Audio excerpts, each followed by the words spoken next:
Wanneer lig van 'n sekere frekwensie inval op die katode van 'n fotosel, registreer die ammeter in die stroombaan 'n lesing. Die frekwensie van die invallende lig word nou verhoog terwyl die intensiteit konstant gehou word. Watter een van die volgende beskryf die lesing op die ammeter en die rede vir hierdie lesing korrek? Die korrekte antwoord is C.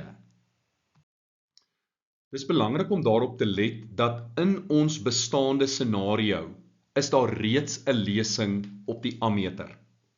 Dit beteken dat die invallende lig oor genoeg energie beskik om fotoelektrone vry te stel vanaf die metaaloppervlak. Die frekwensie van die invallende lig word nou verhoog. Die energie van die invallende lig is dus nou verhoog, maar die intensiteit is konstant gehou. Met ander woorde, die aantal fotone wat die metaaloppervlak tref, het dalk meer energie, maar die aantal wat wel die oppervlak tref, het nie vermeerder of verminder nie.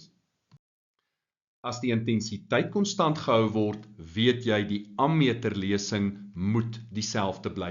Dit is C of D. Nou moet ons kyk na ons redes.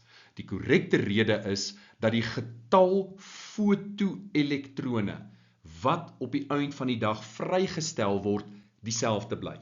Aangesien die aantal fotoelektrone vrygestel direk eweredig is aan die intensiteit van die lig. So die korrekte antwoord is C.